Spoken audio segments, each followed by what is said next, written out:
नमस्कार। Research news में आपका स्वागत है। जैसा कि आप जानते हैं कि हम हर रोज़ एक चुनावी चर्चा करते हैं। आज हमारे साथ आम आदमी पार्टी के वार्ड प्रत्याशी आफताब आलम जी हैं। आइए उनसे जानते हैं कि उनके वार्ड में जनता के प्रति उनका कैसा रुझान है। तो सबसे पहले बताइए, जनता का समर्थन आपको कैसा प्राप्त हो रहा है? जनता का समर्थन की बात ये है कि हम लोग बिना वार्ड पार्षद के लगातार वार्ड में काम करते रहते हैं। कोरोना जैसी महामारी आई तो हम लोगों ने 84 दिवस सूखा राशन बांटने का कार्य किया और उसमें 2850 लोगों को हम लोगों ने राशन दिए, चाहे वो बिछिया के हो चाहे नेहरू नगर के। एक कार्य ये था हमारा। दूसरा, वैक्सीनेशन का जब दौर आया तो हमने एक घोघर में संस्था है वक्फ अंजुमन इस्लामिया, मैं वहाँ अध्यक्ष भी हूँ और पेशे से मैं वकील हूँ, वकालत करता हूँ। तो उस दरमियान मैंने 18 वैक्सीनेशन कैंप अपनी संस्था में आयोजित किया। तत्कालीन collector Ilaiya Raja T G प्रभावित होकर हमारी संस्था आए और हमने उनके स्वागत के लिए जानकारी हुई कि वो आ रहे हैं तो व्यवस्था की, तो उन्होंने कहा कि नहीं, असली स्वागत के हकदार हम हैं। तो मुझे इस चीज़ की खुशी लगती है कि प्रशासन का भी सहयोग हमारे साथ रहता है। सीएमओ साहब 18 के 18 वैक्सीनेशन कैंप में हमारे पास आए। एक बड़ी योजना थी, जो भारत की एक बड़ी योजना रिवर फ्रंट प्लान, जो साबरमती तट के तर्ज पे घोघर रीवा में निर्माण हो रही थी। उसमें वार्ड क्रमांक 35 में लगभग 46 प्रभावित लोगों को शासन ये मान रही थी कि ये नदी का तट है और एनएसजीटी और उसकी बात कर रहे थे। हमें जानकारी हुई और वो गिराने की बात कर रहे थे, उस जगह को खाली कराने की। जब हमें जानकारी हुई, लोगों ने हमें फ़ोन किया कि भाई साहब यहाँ पे प्रशासन हम लोगों को हटाना चाह रही है, मकान जो हमारे बने हैं, बाउंड्री वाल बने, इसको तोड़ना चाह रही। मैं वहाँ पहुँचा और बखूबी रूप से सब लोगों को बुलाया और उसके बाद हमने सबकी मीटिंग ली और सारे लोगों के दस्तावेज़ मंगाए। सारे लोगों ने अपनी रजिस्ट्री की फ़ोटोकॉपी और अन्य दस्तावेज़ जब ला के दिए, तो जब हमें जानकारी होने के बाद हमने प्रशासन के लोगों से बात किया।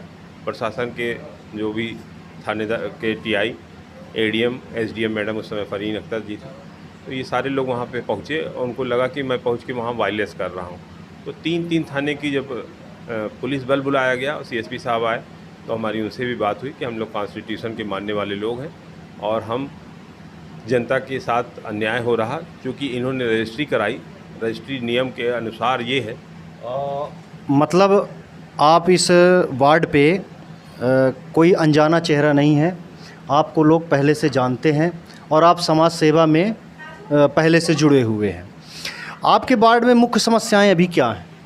अभी पानी की एक विकराल समस्या है और ये मेरा पहला लक्ष्य है कि अगर हमको जनता का आशीर्वाद, सहयोग मिला और हम परिषद में पहुँचे तो पहले दिन ही मेरा प्रस्ताव होगा कि एक पानी की समस्या के लिए, उसके लिए बेहतर होगा कि एक पानी की टंकी अगर बनती है तो 4-6 वार्डों में पानी का प्रेशर बढ़ जाएगा, पानी आम आदमी तक पहुंच सकेगा। कचरे के उठाव की व्यवस्था, नाली की व्यवस्था, इस पे भी आपका फोकस होगा? मस्जिद रिसालदार के पास एक नाला है और वार्ड क्रमांक 34 का ही सीमा है। वहाँ पे आए दिन नाला खुला हुआ है, चौड़ा हो गया है, आए दिन लोग गिरते हैं मोटरसाइकिल लेके। जब वहाँ पे ट्रैफिक रहता है, किनारे करने के चक्कर में गिर जाते हैं। मेरी पहली प्राथमिकता होगी उस नाले में अंडरग्राउंड नाला बन जाए, जो टूटा फूटा है वो नया निर्माण होकर अंडरग्राउंड हो जाए। मतलब इस क्षेत्र में आप विकास कार्यों को आगे बढ़ाएंगे। अच्छा, इस वार्ड में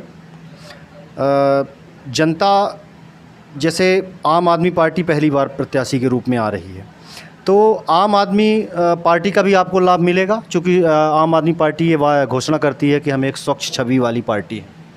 निसंदेह आम आदमी पार्टी का भी एडवांटेज रहेगा और हमारे साथ वो हर आम आदमी चुनाव लड़ रहा जो हमें जानता है। हमारे वार्ड में 2848 मतदाता हैं, वो 1 to 1 हमें हर आदमी जानता है, हर व्यक्ति जानता है और हर व्यक्ति के लिए मैं कार्य करता हूं।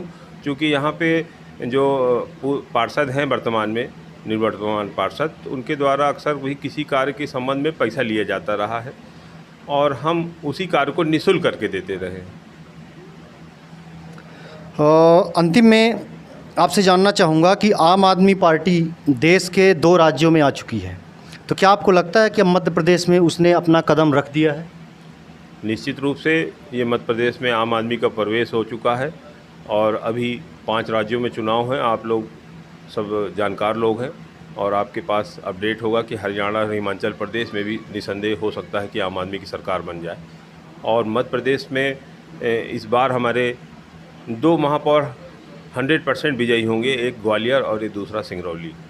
और पार्षद की संख्या रीवा नगर निगम में भी लगभग 5 से 10 आएगी, जो हमारी आम आदमी पार्टी के लिए उपलब्धि होगी।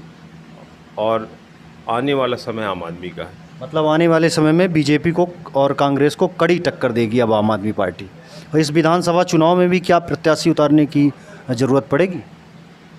पार्टी अगले आगामी विधानसभा 2023 में हर विधानसभा से प्रत्याशी उतारेगी और उसका एक अलग असर दिखेगा। अच्छा, आप बाढ़ के लोगों से क्या अपील करना चाहते हैं? क्योंकि आपका पहली बार चुनाव है और आप समाज सेवा से जुड़े हुए हैं, पर आप एक अपील के रूप में क्या कहेंगे? वार्ड को अगर भ्रष्टाचारी से बचाना है और किसी भी कार्य को निःशुल्क रूप से जन तक आसानी से उपलब्ध हो जाए, तो ये मेरी अपील है कि प्रत्याशी चयन में वार्ड की जनता इस चीज़ को ध्यान दे कि जो प्रत्याशी बिना पार्षद पद के आपके कंधे से कंधा मिला करके आपके किसी भी मामले में, चाहे वो एनआरसी का मामला रहा हो, चाहे वो कोविड का मामला रहा हो, चाहे वैक्सीनेशन का मामला रहा हो, चाहे रिवर फ्रंट प्लान या आम आदमी की मूलभूत सुविधा, जन्म प्रमाण पत्र, जाति प्रमाण पत्र, आय प्रमाण पत्र, निवास प्रमाण पत्र, स्कॉलरशिप के संबंध में भली भांति हम लोग 1 to 1 जो भी लोग हमारे पास आते हैं, आधे 1 घंटा मैं सुबह यहाँ घर पे बैठता हूँ, उनकी समस्या का निराकरण करने का प्रयास करता हूँ। तो ये थे हमारे साथ आम आदमी पार्टी के वार्ड प्रत्याशी आफ्ताब आलम जी, जिन्होंने बताया कि मैं पेशे से वकील हूँ और समाज सेवा मैं कई वर्षों से करता आ रहा हूँ। आम आदमी पार्टी की स्वच्छ छवि को देखते हुए मैं आम आदमी पार्टी को ज्वाइन किया और इस बार मैं प्रत्याशी के रूप में यहाँ से चुनाव लड़ रहा हूँ। जनता का मुझे भरपूर समर्थन प्राप्त हो रहा है। धन्यवाद।